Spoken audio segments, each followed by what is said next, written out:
On This Week in Enterprise Tech, we have Mr. Brian Chee and Mr. Curtis Franklin here today. Lots of people and organizations are buying into IoT and smart devices platforms now, whether it be for smart homes or just enhancing organizations' operations. Now, what if the platform that your devices were on just up and disappeared? We'll talk about one such example. Plus, we also have a great guest today. Lots of organizations are moving into the hybrid or multi-cloud scenarios. It's not easy managing all those resources. Today, we have Pete Manca, Senior VP of GM of Dell APEX, and we're going to talk about how organizations can move to those cloud services, digitally transform quickly and securely without sacrificing choices in the cloud. You definitely shouldn't miss it. TWiT on the set. Podcasts you love from people you trust. This is TWiT. This is TWiT, This Week in Enterprise Tech, episode 490, recorded April 22nd, 2022. Cloudy with a chance of SLAs. This episode of This Week in Enterprise Tech is brought to you by Hover. Whether you're a developer, photographer, or small business, Hover has something for you to expand your projects and get the visibility you want. Go to hover.com/twit to get 10% off your first purchase of any domain extension for the entire first year. And by Linode. With Linode, there's no hidden fees and you can scale up or down without a penalty. Hit $100 in credit. Visit linode.com/twit. And by Plextrack, the proactive security management platform. Save time and increase productivity with the premier cybersecurity reporting and workflow management product designed to support the complete security lifecycle from assessment through remediation. Visit plextrack.com/twit to claim your free month.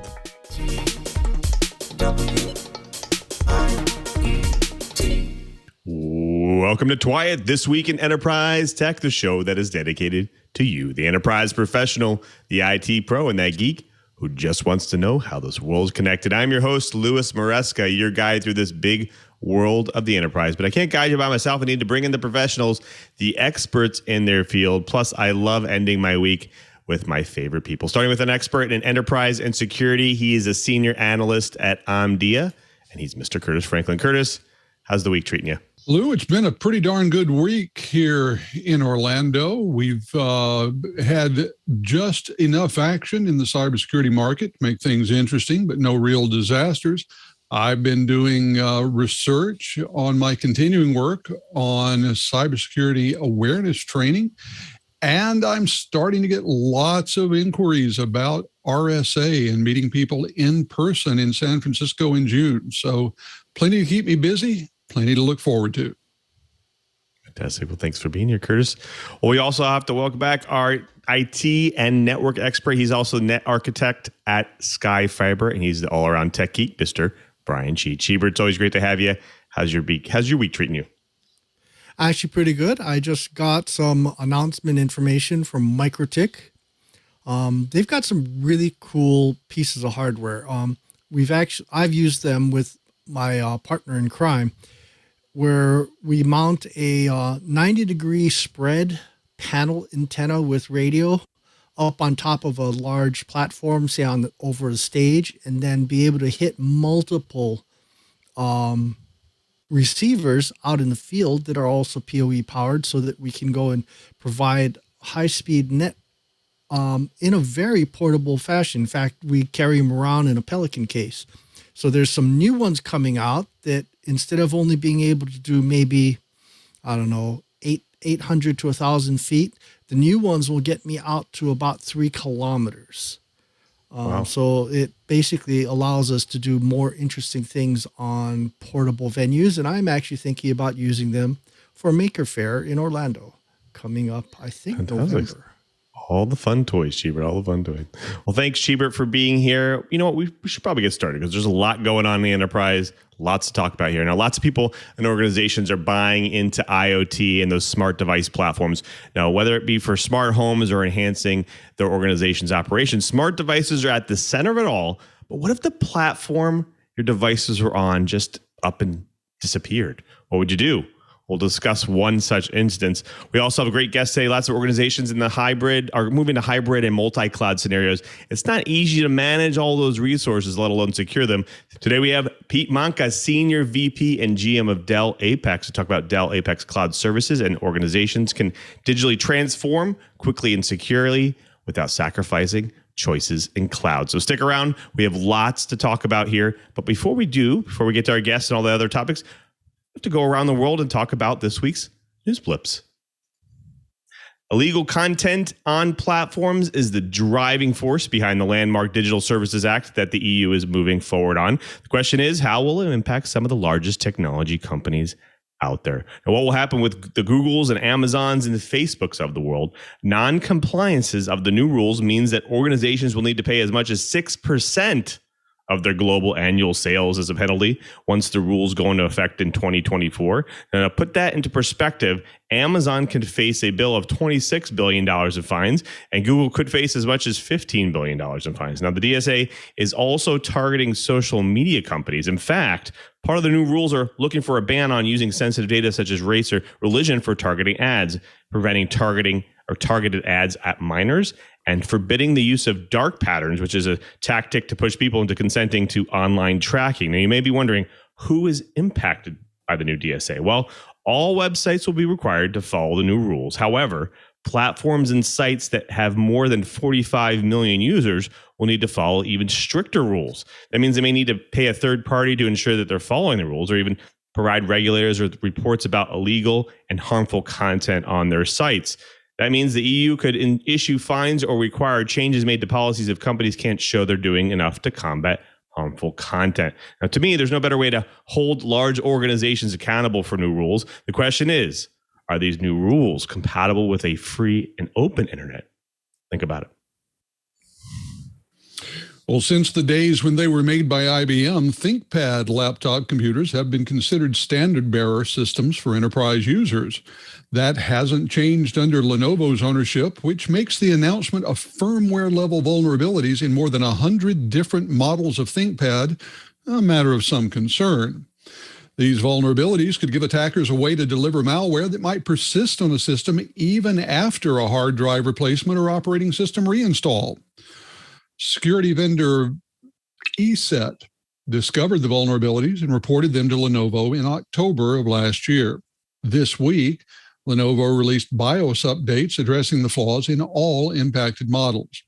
Two of the vulnerabilities involved Unified Extensible Firmware Interface, or UEFI drivers, that were intended for use only during the manufacturing process, but were inadvertently left as part of the shipping BIOS image. The third is a memory corruption bug in a function for detecting and logging system errors. Now, each of these has now been patched, though users will have to install the updates manually or deploy Lenovo's automated tools to assist with the update. According to ESET researchers, the two UEFI vulnerabilities could allow attackers to directly disable critical security protections that prevent unauthorized modifications to boot code and BIOS firmware. The third vulnerability provides a door into the storage area where privileged system code lives, with obvious implications for various bad outcomes. Lenovo has publicly thanked ESET for the discovery and for using responsible disclosure in waiting for patches to be available before making the vulnerabilities public. See, sometimes the security researcher world works exactly like it's supposed to. Well, thank you to the folks at Gizmodo for breaking this story. Well, so the story goes on about Delta Airlines is now testing the Starlink satellites for in-flight Wi-Fi. So while this article doesn't go into any kind of detail, the physics involved with handling moving satellite connections on a moving vehicle is definitely an advanced course in dealing with satellite pass-offs, fading signals, bounce signals, and just plain poor installations of the receiving dish. Oh, and in a YouTube video I found, the poor guy had to tie down his receiving antenna to keep it from flying away if the airstream going under that antenna got too, shall we say, brutal when driving around on his RV that he was using for testing. Well, anyway, on systems like Dish TV, An RV typically needs a gimbal under a dome to keep the receiver dish pointed at the closest satellite. But in this case, the antenna is a flat plate with multiple elements on it, and the steering is done electronically in a manner similar to how modern military radar systems steer their beams. I'm actually really looking forward to Starlink getting out of the experimental stage and making this technology available to the general public. Speaking as a scientist that does a lot of field work, yeah, having that kind of bandwidth out in the field would be awesome. It would be a very odd week in the world of tech if we didn't hear about a new vulnerability in a mobile platform. Now, this week is no exception. Researchers have uncovered a vulnerability that could have allowed hackers to commandeer millions of Android devices equipped with mobile chipsets made by Qualcomm and MediaTek. Now, here's the interesting part. The vulnerability is inside Apple's lossless audio codec. That's right. Apple introduced the audio format back in 2004. They have already plugged the vulnerability in their proprietary version of the codec, but in the open source version of it used by Qualcomm and MediaTek has not been updated since 2011. Say what? Now, to put this into perspective, Qualcomm and MediaTek supply mobile chipsets for an estimated 95% of US Android devices. The bug is being exploited as an out-of-bounds vulnerability. That means that it can retrieve data from outside the limits of allocated memory. Now, hackers could exploit this mistake to force the decoder to execute malicious code that normally would not be possible. What's worse is the issue could be used as a remote execution attack via malformed audio file. Now, imagine you get an SMS message from a random person and it's attached a audio file and you go and play it. Now, a good thing here is that both chipset manufacturers have submitted patches to Google and your device platforms as well. But the key here is they have to update. You have to go and update. Now, if the patch level shows of your OS that is greater than December 2021, the device is no longer vulnerable. Now, this brings up a huge topic about open source platforms. As an example, Google has an open source Chromium platform, right? It's a browser. It's built into Chrome, which a lot of browsers outside of Google use as their baseline. However, what if Google fixed things in Chrome and in Chromium before they offered it to the open source community? It's a very similar scenario, right? That means you and your organization have to start being critical over open source, especially when it's not maintained and becomes very stale. Think about that. Well, folks, that does it for the blips. Next up, we have the News Bites. But before we get to the News Bites, we do have to thank a really great sponsor of This Week in Enterprise Tech, and that's Hover. It's time to make plans and let Hover help you achieve them. If you're a blogger, creating a portfolio, building an online store, or just want to make a more memorable redirect to your LinkedIn page, Hover has the best domain names and email addresses just for you. Email at your domain name is the key to connecting with customers and building trust for your brand. They have domain-based emails for all of your needs, small or large. It's so easy to set up. You can add as many mailboxes to your domains as you need. When your domain renews, your mailboxes will too. The prices are unbeatable. Their most popular mailbox is a no-brainer solution for business owners. Get access from anywhere. You can use the email app you're already using, or you're already comfortable with, but your app isn't your thing. Their webmail can be accessed wherever you are as well. Personally, I really love the ease of use. They have a huge collection of TLDs for Hover, plus super easy to transfer. That's right. Makes life a lot easier. Hover isn't here to upsell you on stuff you don't need. They just want to help. They have pro-level tools, powerful domain and email management tools that are intuitive and easy to use, whether you're a web pro or just getting started. It's private and secure with WHOIS privacy protection included with your domain purchase. Your private information will remain just that, private. It's a great way to reduce spam and protect yourself from unwanted solicitations. Hover Connect lets you pick the service you want to use to build and host your website. Connect helps you start using the domain name with just a couple clicks. At Hover, you're a customer and not a source of data. Hover is trusted by hundreds of thousands of customers who use the domain names and emails to turn their ideas into a reality. Whether you're a developer, photographer, or a small business, Hover has something for you to expand your projects and get the visibility you want. Go to hover.com/twit to get 10% off your first purchase of any domain extension for the entire first year. That's hover.com/twit for 10% off your domain extension for a full year.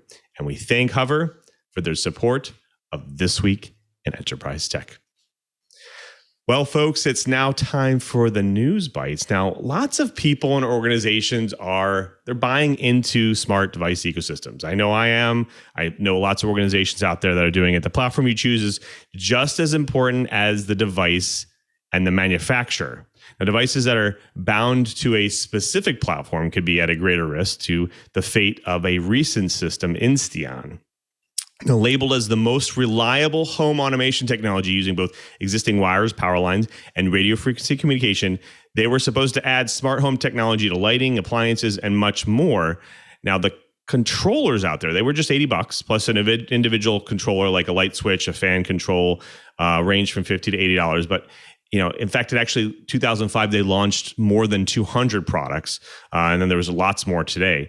It had a huge potential and a lot of following. However, behind the scenes, it seems that Insteon could handle their operating costs. That's right. And they moved to sell the company in late March. However, that fell through quickly, and they quickly shut down their services and sites last week. Now, Insteon blames the trouble and disruption on supply chain and the deal to save them falling through. However, all of their customers are now left out to dry.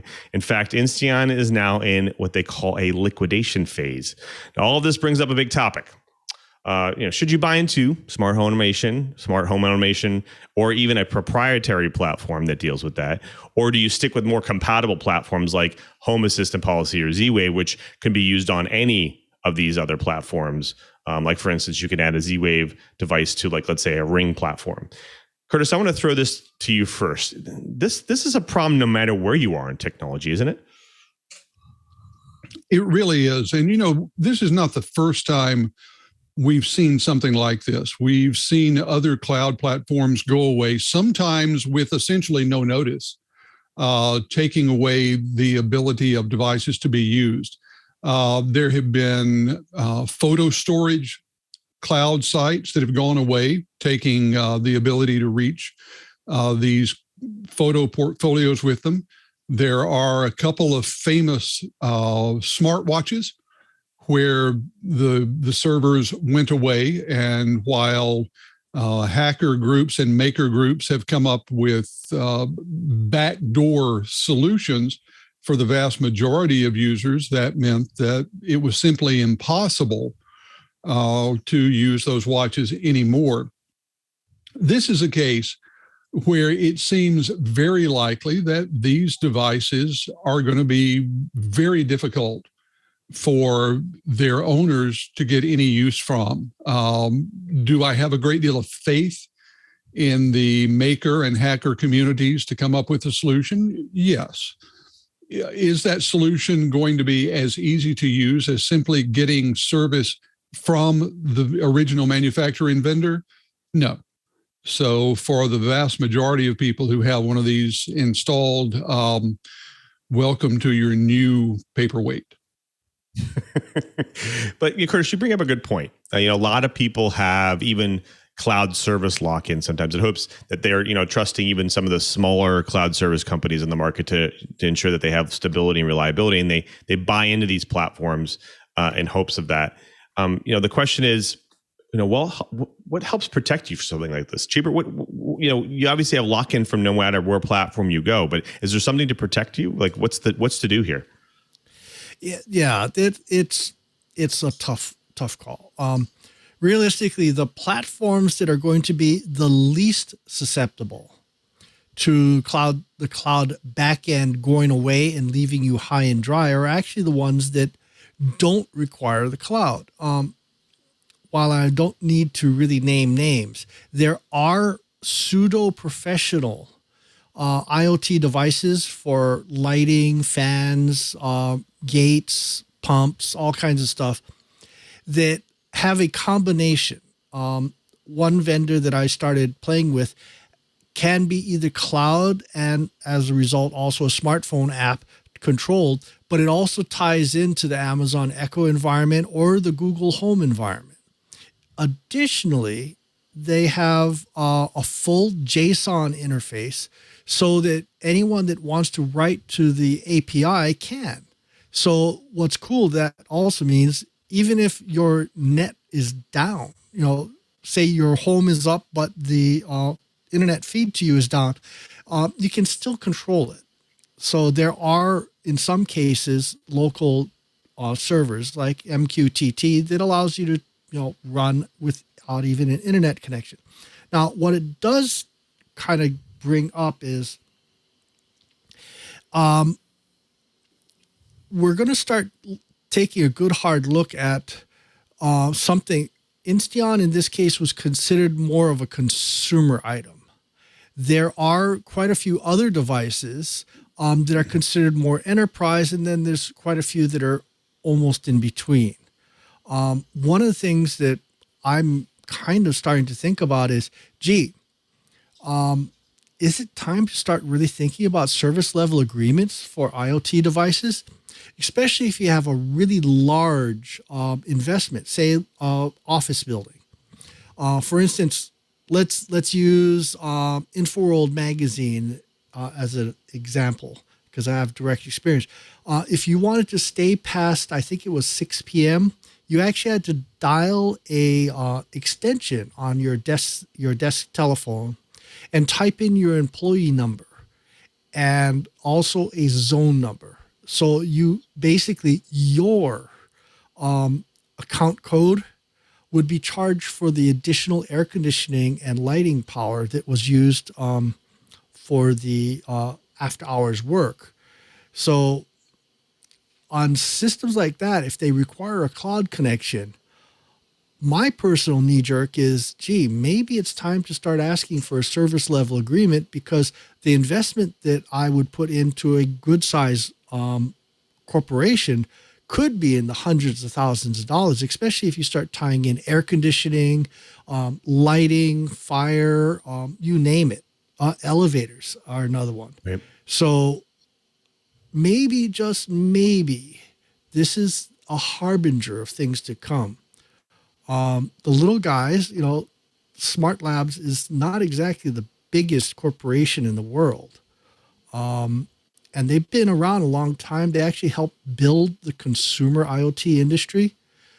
But even when they got bought by Insteon, it didn't really grow. And now the consumer market is really going crazy. Actually, smart hubs like the Amazon Echo and Google Home have actually done a lot to blur the lines between the capabilities of consumer and commercial IoT devices. So I think this is going to be a really interesting show to watch, because I think it's going to make a lot of changes. I'm especially interested in see what happens with things like Z-Wave, only because that's actually based on Zigbee, and because the research was done under the DARPA umbrella, the licensing fees are dramatically lower.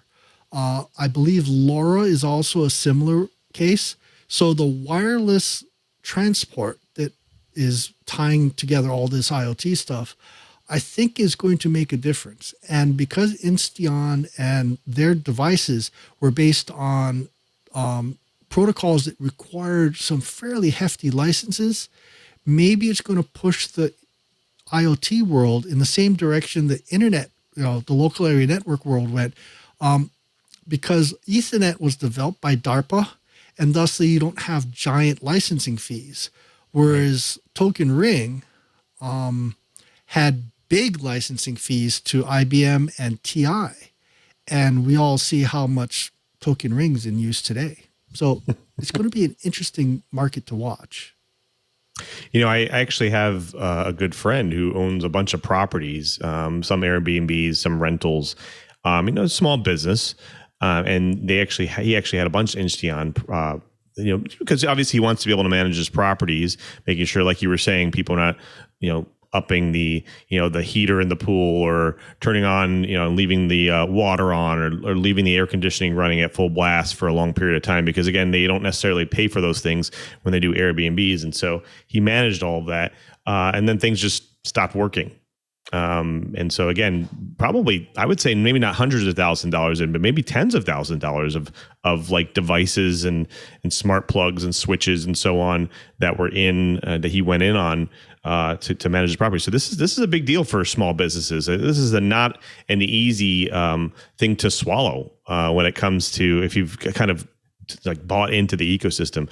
Now, Curtis, I want to throw this to you because this is bigger. This is even bigger, a bigger deal when it comes to enterprise. Because obviously, if enterprises like let's say the Anheuser, like for instance, the Anheuser-Busch's of the world, they go into a bunch of smart devices. They go beyond their PLCs and into more smart devices into their warehouses, into their brew plants, and they buy into a particular platform. There needs to be like Cheever said, some SLAs, some guarantees. What is different when it comes to enterprise IoT? Well, the two big things that are different is typically the size of the company backing the devices. In IoT, you have companies like Siemens, and no one is worried about Siemens just disappearing one night.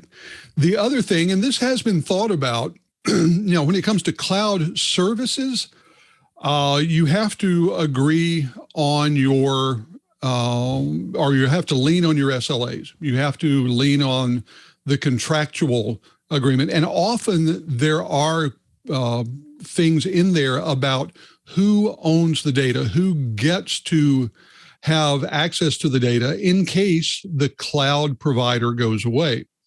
The other thing that you are seeing, and this cropped up a number of years ago, is the notion of code escrow.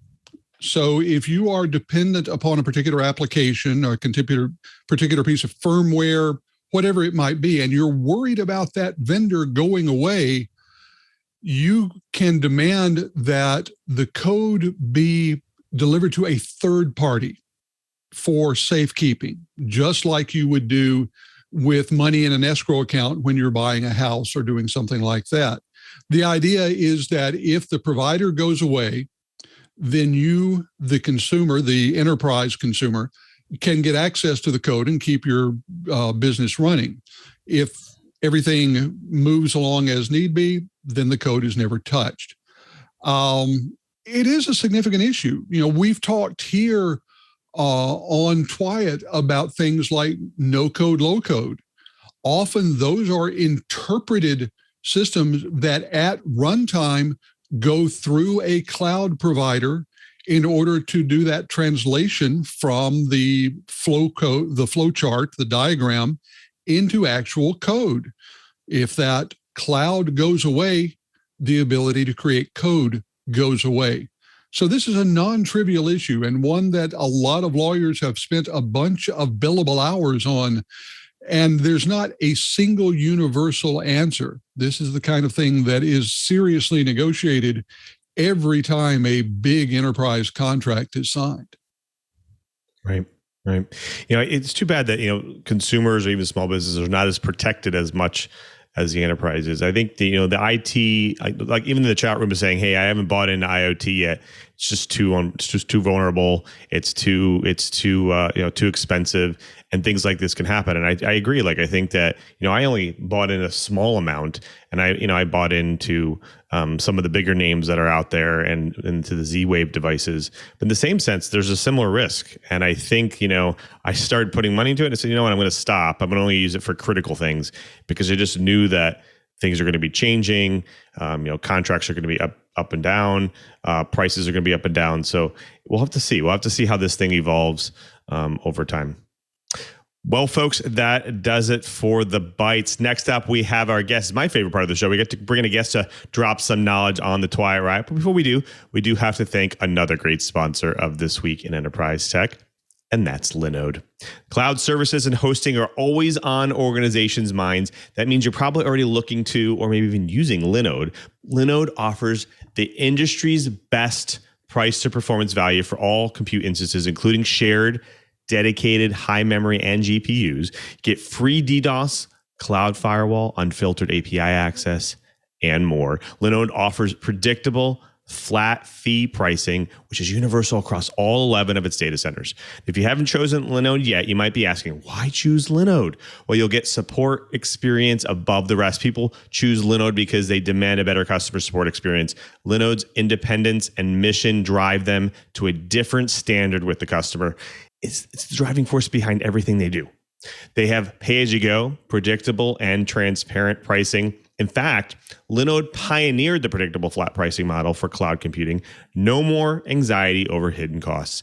They make it simple to launch and scale in the cloud because with Linode, you'll get flat pricing across every global data center, an intuitive cloud manager, a full-featured API, best-in-class documentation, and award-winning support. That means that Linode makes it easy to manage your applications in the cloud. Not only that, but Linode has proven secure and reliable enterprise-grade infrastructure with their extensive peering relationships and their next-generation network. Linode delivers the modern infrastructure and performance you need to innovate at scale. Whatever you want to do, you can host your website and build your app or even back up your media. Plus, you can easily launch and enrich your developer applications, hosted services, your websites, AI and machine learning workloads, gaming services, or CI/CD environments. And you can launch and scale in the cloud with their virtual machines. You can even choose shared and dedicated compute instances, or you can use your $100 in credit on S3 compatible object storage, managed Kubernetes, and more. There are a lot of cloud providers out there that don't make things easy to be productive. Some of them have dashboards coming out their ears, not with Linode. I actually found them really easy to use. Linode was rated the easiest to use by G2 Crowd in 2021. That's why cloud developers choose Linode, because they make managing complex cloud infrastructure easy with simple bundled pricing, full-featured API, and 100% human support. Linode helped pioneer cloud computing back in 2003, 3 years before AWS, so they have the longevity can be trusted. With Linode, there's no hidden fees, and you can scale up or down without penalty. Get $100 in credit. Visit linode.com/TWiT. That's linode.com/TWiT. And we thank Linode for their support of This Week in Enterprise Tech. Well, folks, that's now my favorite part of the show. We actually get to bring the guest who drops the knowledge on the TWiT Riot. And today we have Pete Manca. He's Senior VP and GM of Dell APEX. Welcome to the show, Pete. Thanks, Lou. It's great to be here. Now, Pete, our audience loves to hear people's origin stories because everyone has a really unique journey. Can you take us through your journey through tech and what brought you to Dell APEX? Sure. I'll give you the abridged version, but I started off my career as a software developer, and probably the first turning point was 6 months in, where I quit the large established company I was in and went to work at an early stage startup, which a lot of people might think was crazy after 6 months. But for me, it enabled me to really learn a lot of different things. If anybody's been involved in an early stage startup, they understand that you really get involved in everything. There's no real defined job requirements. You just do what needs to get done. Fast forward to 2000, I leveraged that experience to help start a company called eGenera, which was developing at the time utility computing model, infrastructure for large enterprises to provide application support on any architecture at any time. In about 2009, I took over as CEO of that company and transitioned it into a software company focused on white label cloud services. So we provided a rebrandable cloud service for managed service providers. And that was my first foray into the subscription consumption or as a service type market. About 4 years ago, I came to Dell Technologies to manage the converged and hyperconverged business units. And recently, the company has asked me to manage the APEX Cloud business unit. And really what APEX Cloud is about providing Dell's extensive portfolio as a service in a consumption model to our customers. That includes our entire portfolio, but also our multi-cloud and hybrid cloud capabilities as well. So, Pete, we talk a lot about digital transformations on this show, but one thing we don't dig into a lot is the challenges that arise as part of the process of moving people to that world as a service. Now, I get to talk to a lot of organizations, and some of them keep asking, why is everything moving to as a service, particularly in IT? What's going on there? Yeah. I mean, if you think about what's going on in the world today, start from the consumer lens, right? There's a lot of as a service offers out there, whether it be ride sharing products like Uber and Lyft, or grocery products like Instacart. It's just making people's life easier. And it's given them the ability to focus their time and energy on things that are more important to themselves rather than grocery shopping or dealing with getting from point A to point B, right? So it takes that headache away from them. Same thing's happening in business to business. So if you look at banking, for example, they're providing a lot of capabilities as a service and on a subscription basis. Healthcare, telehealth, for example, is a good example of something that is helping their customers really manage their time better and get more services and more capabilities out of their vendors. The offshoot of that, though, what happens when you do that is the pace of innovation is moving so fast in this arena. The pressure on the IT organizations to deliver these as a service offers is incredible. And so increasingly we're seeing as a vendor that our customers want to be able to purchase their infrastructure as a service and even have it fully managed for them so they can then take their valuable resources and point them at solving business problems, not necessarily managing infrastructure, procuring infrastructure, installing it. Leave that, buy that as a service and focus your people on the things that drive your own particular business. Right. Now, you brought up a couple good points here. Now, it sounds like a lot of the time, obviously IT operations are moving to cloud. It's a little easier to scale. What are some of the other biggest challenges that you're seeing from customers that they're moving to this more kind of, as a service approach?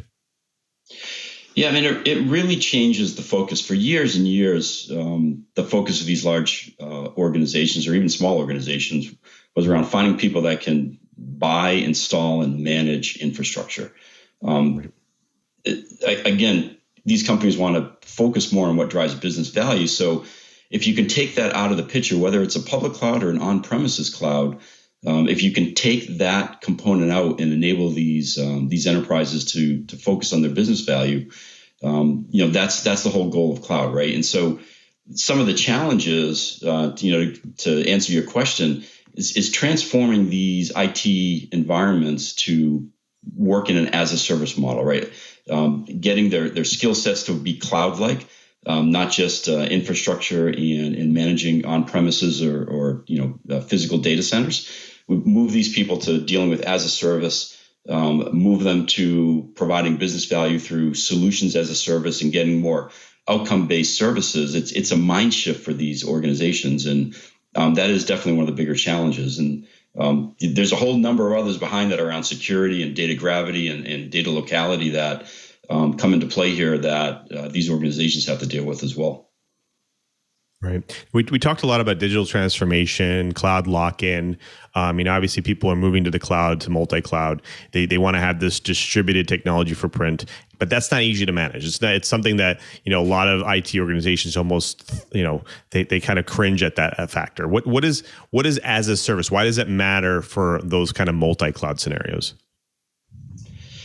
Well, look, it's a multi-cloud world. What we've realized is most customers or most companies are not going to go to one cloud and put all their eggs in one cloud basket, so to speak, right? And so it's a multi-cloud world and it's a hybrid cloud world. There are some applications that are just not suited for the public cloud market or the public cloud platforms. I mentioned, quickly earlier, things like data gravity. If you have large data sets you're working on, you may not want that in a public cloud. Or if you have security or if you've got regulatory issues, whether it's per country or just government or healthcare compliance issues, you may not want that in the public cloud either. So the reality is it's multi-cloud, it's hybrid cloud, and what you want to do, and one of the main strengths of APEX is the ability to manage your data and your solutions on premises, in a cloud, in a multi-cloud, in a hybrid cloud fashion. You want to be able to give that single use case for the customer to, or a single interface for the customer to manage this hybrid environment that we're dealing with today. Now, when you say single interface, do you mean that they're able to have a single dashboard? They're able to have a single set of policies, maybe API. What's kind of like entails on all that? That single pane of glass, I guess you could say. It's single pane of glass, to go and describe it, right? It's not just having a single interface to manage all your cloud estate, whether, again, if it's on-prem, hybrid, or in public cloud, but also managing all your subscriptions. I'll go back to the consumer view again. Anybody today is probably dealing with high single digits, or even in some cases, tens of subscriptions that they're dealing with every month. you want to have a single place to be able to manage all your subscriptions, see all your subscriptions, see when they're expiring, see when they're rolling over, see what your costs are, right? You want to have you don't want to go to 5 different cloud consoles to do that. You want to come to one place, organize that, and get all that, from a single pane of glass. Now, you talk a little about, obviously with single pane of glass, it helps with a lot of other things. Like, for instance, a lot of people are worried about, especially in multi-cloud scenarios, they're worried about securing things because obviously a lot of these, these different clouds, they have different user access controls, they have different visibility, they have different shared security models. Is this something that Apex is also going to help with? Is just ensuring that your security model is also kind of normalized in a way? It will. There'll be a single identity access management capability that runs through the Apex console, providing secure access to the all the subscriptions and assets that you're managing from an Apex point of view. So that means if you make let's say a policy change or even an access change, that will propagate to pretty much every cloud instance, whether it's your storage or it's even your services. It'll essentially handle all that for you. With services that you're managing for via Apex, right? So certainly it's not going to go manage everything in a public cloud, but the assets that you're managing from an Apex point of view, certainly that policy will permeate through.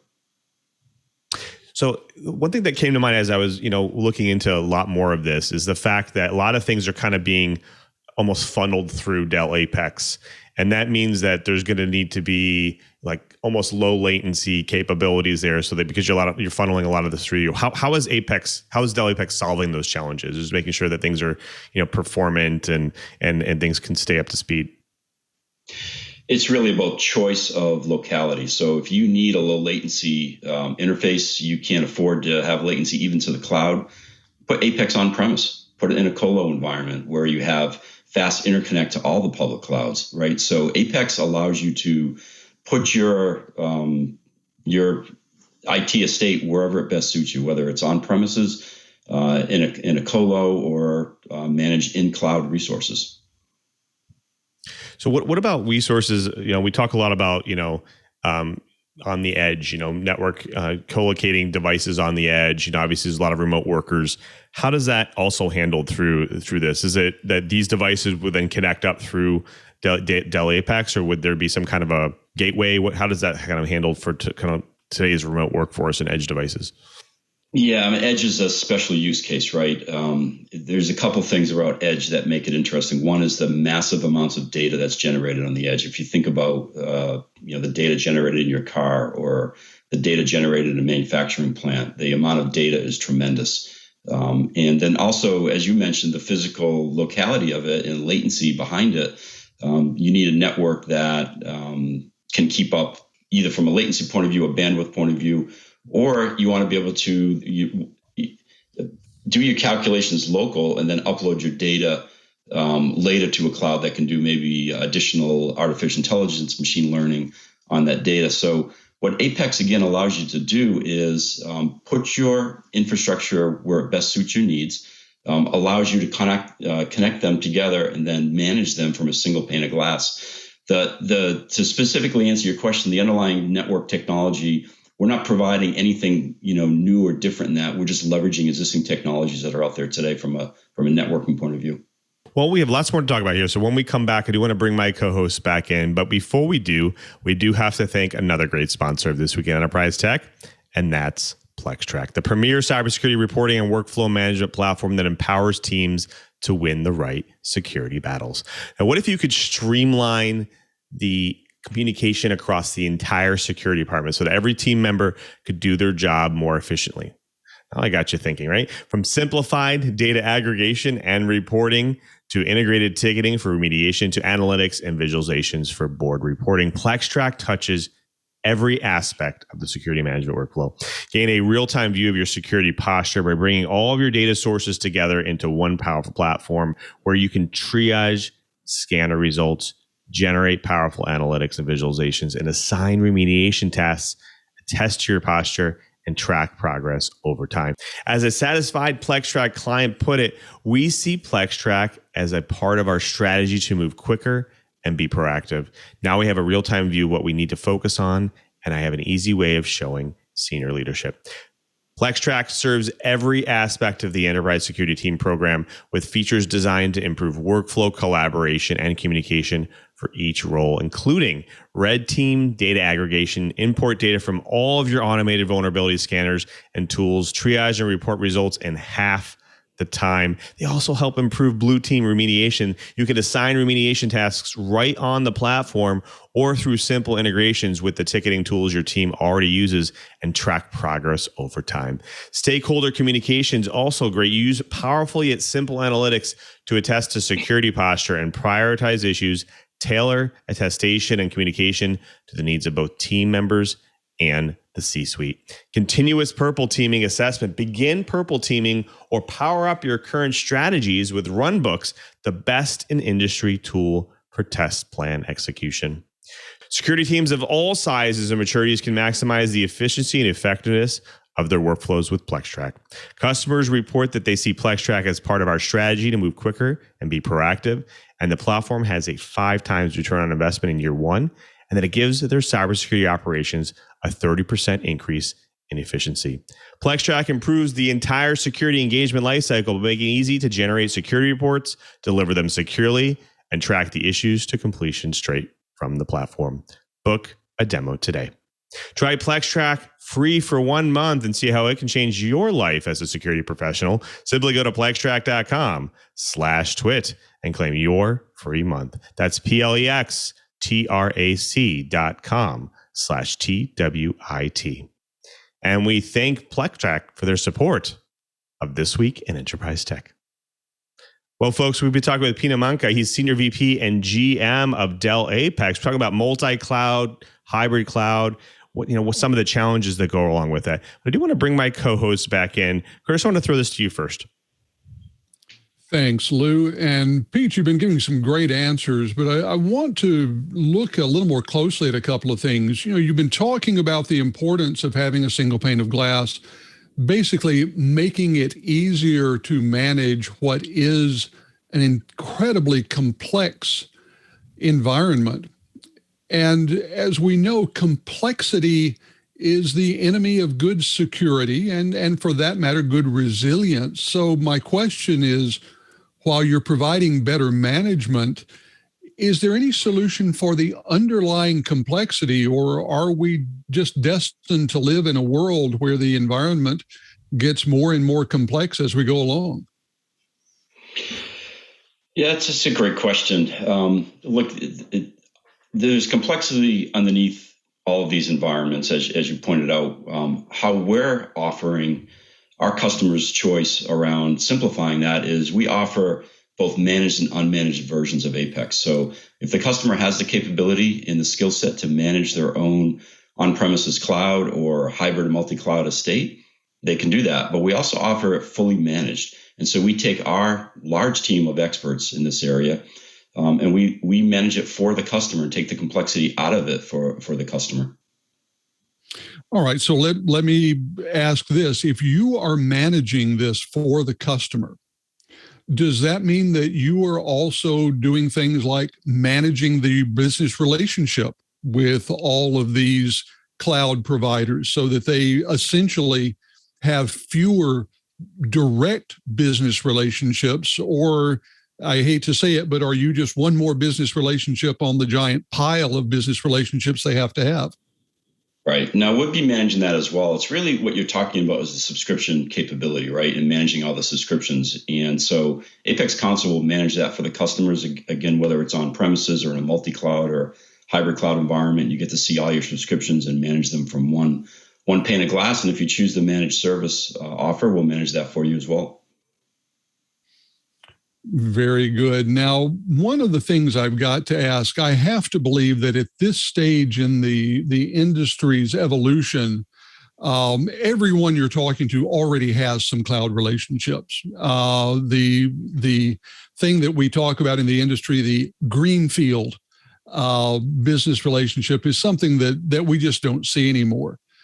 So I've got to ask, from your perspective, and I think you have a unique perspective in managing all of these, how cutthroat is it getting with people knowing that if they're going to go into a customer, they're probably cutting out someone else rather than coming into a new. Or is it the case where the clients are adding so many capabilities that they are simply able to add these relationships without going away from an existing provider?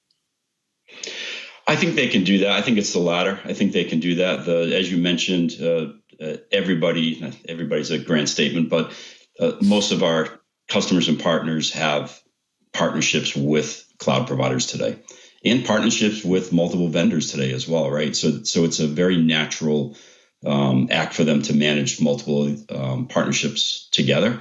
We help that again with our managed service capabilities, but I don't think it's not too much of a stretch for these customers to manage an additional vendor. And let me just add one more component to that too, is the partner ecosystem plays a big part in this, right? Managed service providers, cloud service providers, they're often in the mix here, helping their customers manage these environments and manage all these vendor relationships as well. So there's a sort of a third leg to the stool that helps with this quite a bit. Very good. Well, the last question I want to ask is something that I've actually been talking to a fair number of companies about, and we're hearing a lot about it in the industry. That's third-party risk. Third-party risk is a huge issue in a lot of different dimensions. And so I've got to ask, is that something that you end up talking to a lot of your customers about? Do they want to know how you're going to help them manage third-party risk? And from your perspective, how deeply do you have to look into the chain of dependencies in these other cloud services that you're being asked to manage on behalf of your customers? Yeah, the answer is all the way down the stack, right? So we provide a service level agreement to our customers that we're held accountable to.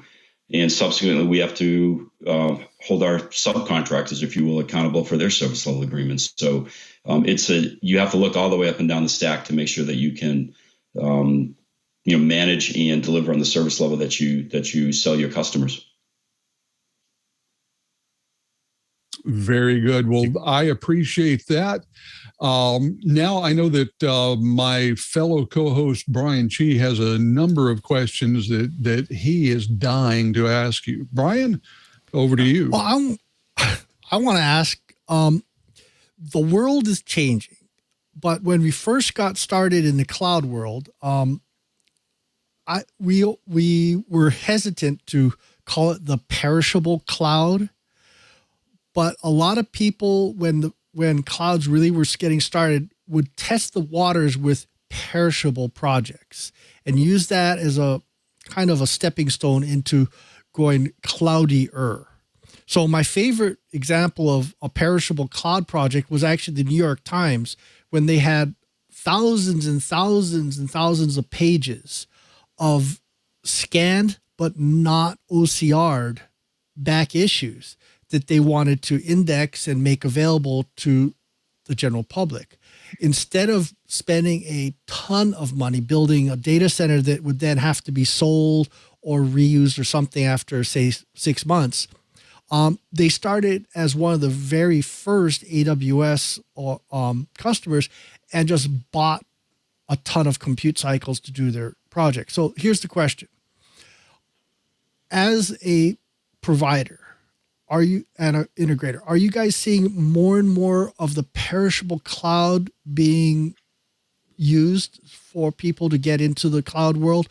Or is the perishable cloud slowly fading away to more of a permanent cloud presence?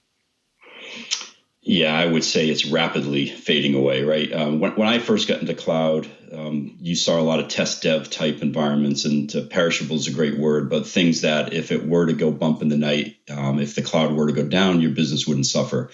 That's changed dramatically over the years. And now the cloud is used for mission critical applications, mission critical data, secure data. I think we're way past that perishable point. What I will say, and I'll give one more plug for APEX here.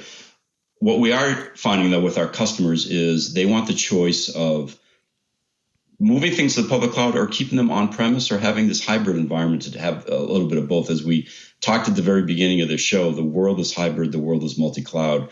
And so products like APEX allow you to give that choice to the customer so they can choose which applications and which data sets they want to put where. And I really think that's the key going forward. Let's ask a slightly different question. With a name like Dell APEX, your mind starts to wonder whether or not this close relationship with a huge computer manufacturer can be brought to bear as part of the solution. I've seen Dell white box solutions for various on-premise solutions, but is that one of the things that APEX can do to work with Dell corporate on customizing solutions right down to specialized hardware? Yeah, I mean, it's not like we're working with Dell corporate. We are part of Dell, right? We are integrated into every business unit within Dell, trying to bring all of our products to offer our customers as subscription and as a service. And so the short answer is yes. But the thing about having a company the size of Dell, a massive IT organization with massive financing capability, we're able to provide these as a service offers backed by our internal financial systems as well. So our Dell Financial Services, we can offer our Flex on Demand capability via APEX, allowing customers to choose whatever configuration they want, whether it's a special configuration or if it's just a pure outcome they want, they can do that via APEX. And we have the backing of the entire corporation for that. Fantastic. I do have one more question, because I know a lot of organizations are trying to figure out how to get started. We have these small, medium-sized businesses. We have these enterprise-level organizations that listen to us, and they always have this question: hey, we're trying to digitally transform. We're trying to do it in a successful manner. We're trying to kind of roll it out quickly. How do we do this? How do we get started? What do we do to get in touch with Dell APEX? What could organizations do here? Sure. I mean, you can reach out to us via the website. You can reach out to us through your sales rep. We have the capability to onboard customers into our console. And so the customers can come in and they can get a feel for APEX console, how it works, how they can manage their subscriptions and manage their infrastructure via the console. So we have that capability today. I would say simply reach out to your rep or via the website, and we'll get you set up on the console and get you up and running. Fantastic. Well, unfortunately, time flies when you're having fun. Pete, thanks so much for being here. We're ready to close up, but I do want to give you a chance. Anything else you wanted to tell the audience about Dell APEX? Anything that's upcoming, or again, how do they get started and where can they go? Yeah, no, I mean, I think we covered a lot. It was great. I really appreciate the time. I would say stay tuned to Dell Tech World coming up in a couple of weeks, and you'll see some more announcements around multi-cloud and Dell APEX. So stay tuned for more really exciting stuff coming up. Fantastic. Thank you again, Pete. Well, folks, you've done it again. You sat through another hour of the best dang enterprise and IT podcast in the universe. So definitely tune your podcatcher to TWiT. I want to thank everyone who makes this show possible, especially to my co-host, starting with our very own Mr. Brian Chee. Cheebert, what's going on for you in the coming weeks, and where can people find you? I am tinkering, must tinker, lots of tinkering. I finally uncovered my big stash of Raspberry Pi gear, so I'm going to be doing a little bit of integration and customization there. But you know what? I'm also going to be working on lining up guests, and so I'm playing Tetris, trying to make everything fit. So we've got some great ideas coming from our viewers, and I'd like to hear more about it. My Twitter address is ADVNETLAB, Advanced Net Lab. You're also welcome to drop me a line on my twit.tv email address, which is Cheebert, spelled CHEEBERT @twit.tv. Or if you'd like, TWiT @twit.tv. We'll hit all the TWiT hosts. We'd love to hear from you. And for those of you listening and trying to struggle with the colloquialisms and so forth that we use and slang, don't worry. You're welcome to throw questions at us in whatever your native language is. as long as you realize we're going to be using a machine translator of some sort. But we'll be more than happy to try and answer your questions and use the Google Translate or Microsoft Translate to give you an answer in your native language. So don't let the language barrier get in your way. Love to hear from you. Love to know what you're doing in the world of enterprise IT. I wish I had a stash of lots of Raspberry Pi gear. Thanks. Thanks for Cheebert for being here. Well, folks, we also have to thank our very own Mr. Curtis Franklin. Curtis, what's going on for you in the coming weeks, and where can people find you? Well, I'm going to be writing for both Omdia and our subscribers and over at Dark Reading for everyone to read. Should have an article on Dark Reading this coming week. Keep checking in over there, or better yet, follow me on Twitter. I'm at KG4GWA, and I will always tweet about my latest activities there. As I said, I'm getting ready for RSA. I'm going to be going there in real life, and we'll look forward to seeing people there. If you're going to be there, please drop me a note. Would love to see all of the TWiT subscribers and viewers there in the city by the bay. Thank you, Curtis. Thanks for being here. Well, folks, we also have to thank you as well. You're the person who drops in each and every week to watch and to listen to our show to get your enterprise goodness.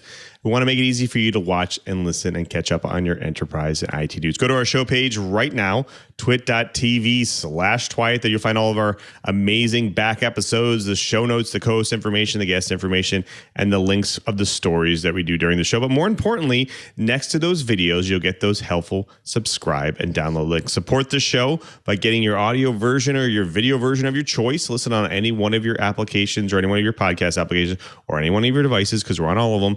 Definitely subscribe and support the show. Plus, you probably already heard, but it's amazing. You should hear again. It's Club TWiT. That's right. It is a members-only ad-free podcast service with a bonus TWiT Plus feed that you can't get anywhere else. And it's only $7 a month. Plus, you can now join annually as well. And there are a lot of great things that, Club TWiT has. One of them is the exclusive access to members-only Discord server, chat with hosts, producers, separate discussion channels, plus lots of special events, plus lots of fun, some really fun and interesting conversations and content on there. I really love it. Join Club TWiT and be part of this movement. Go to twit.tv/Club TWiT. Plus, Club TWiT now offers corporate group plans as well, in addition to their annual plans. It's a great way to get your team access to our ad-free tech podcast. And the plans start with 5 members at a discounted rate of $6 each per month. And you can add as many seats as you like. And this is a great way to get your IT department or even your sales department, your developers, tech teams to stay up to date on all of our podcasts. And it's just like the regular membership. They can join the TWiT Discord server. They can get the TWiT Plus bonus feed as well. So definitely check that out and join Club TWiT, twit.tv/Club TWiT. Now, after you subscribe and you impress your friends, your family members, your coworkers with the gift of TWiT, because we talk a lot about some fun topics on the show. We're just talking about in the chat room how we had a really great and interesting show today. Share the gift of TWiT with your friends and family, because I guarantee they will find it interesting and enjoyable as well. Now, if you've already subscribed and you're available on 1:30 p.m. on Fridays, we do this show live at live.twit.tv. That's where all the streams are at. Come see how the pizza's made, all the behind the scenes, all the banter that we do here on TWiT at live.twit.tv. And if you're going to join the stream live, you might as well join the famous IRC channel as well. The irc.twit.tv have a lot of great characters in there. We get everything in there. We get show titles. We get content for the show, questions, great conversations. So definitely check it out and be inside there. The hosts go inside there. We just really have a really great time. So definitely join the IRC channel at irc.twit.tv. Definitely hit me up at twitter.com/LouMM. There I post all of my enterprise tidbits. You can direct message me for show ideas. I have so many great conversations on there. It's unbelievable how many people reach out, and I just have really great conversations, some really great show ideas that I share with the rest of the team. So just please hit me up there because I love hearing from you. And if you want to know what I do during my normal work week at Microsoft, definitely check out developers.microsoft.com/office. There we post all the latest and greatest ways you can customize your Office experience to make it more productive for you and your organization, whether it's creating macros in the cloud, whether it's customizing Outlook to do what you need it to do. check it out. It's a really great way to really get off us doing things that you need to do. I also want to thank everyone who makes this show possible, especially to Leo and Lisa. They continue to support This Week in Enterprise Tech each and every week, and we couldn't do the show without them. So thank you for all their support over the years.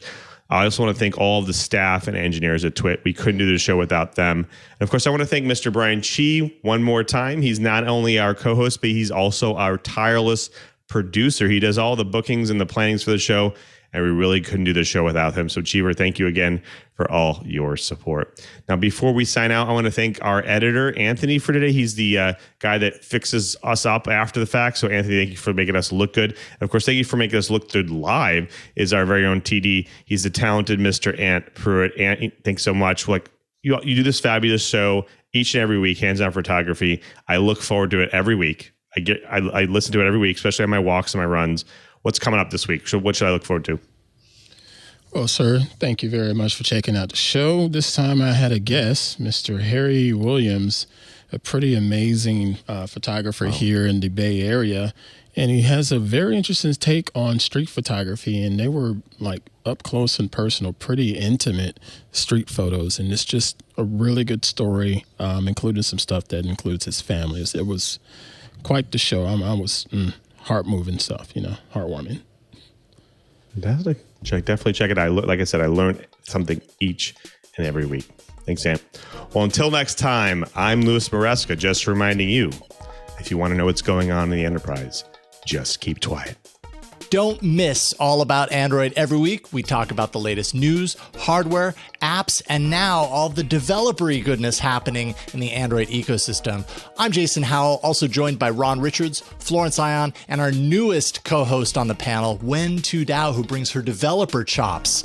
Really great stuff. We also invite people from all over the Android ecosystem to talk about this mobile platform we love so much. Join us every Tuesday, All About Android on twit.tv.